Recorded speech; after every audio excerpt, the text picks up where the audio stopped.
Tara, luto tayo ng aking all-time favorite na chicken curry. Ito nga pala ang ating mga kakailanganing ingredients. First, magigisa muna tayo ng bawang.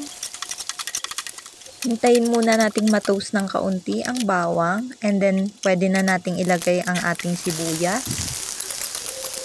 And after that, same procedure, igisa muna natin siya. And pag naamoy na natin yung mabangong aroma nito, pwede na nating ilagay ang luya. So, ayun.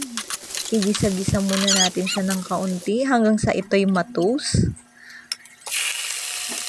And the next step, pwede na nating ilagay yung chicken. Hinalo ko muna ito ng bahagya. And then next, nag-add na ako ng paminta dyan. 3 pieces yan, yung nabibili lang sa tindahan. Nilagay ko na rin ng curry powder. Nag-add na rin ako ng konting salt. And then, hinalo ko muna para mag-well combine ang lahat ng ingredients. And then, after that, lulutuin po muna natin ito hanggang sa mag-golden brown na yung chicken. Para mas manuot din sa manok yung mga pampalasang nilagay natin.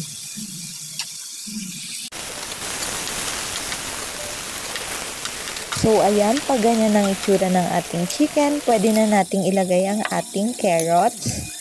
And then next, ang ating patatas.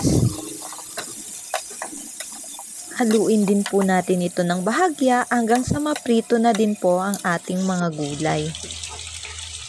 So, ayun, pag na-toast na yung gulay kasama ng chicken, pwede na tayong mag-add ng isang baso ng tubig.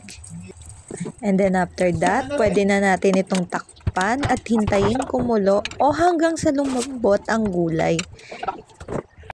So, ayan, pag malambot na po ang gulay, pwede na po nating ilagay ang ating gata.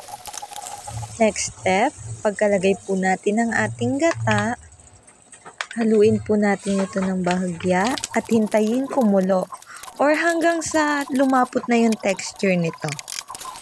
So, ayan, pag ganito na po ang texture ng ating chicken curry, luto na yan at pwede nang iserve sa ating family. So, kung umabot po kayo hanggang dito, huwag kalimutang mag-comment, like, and subscribe. Yun lang po. Salamat!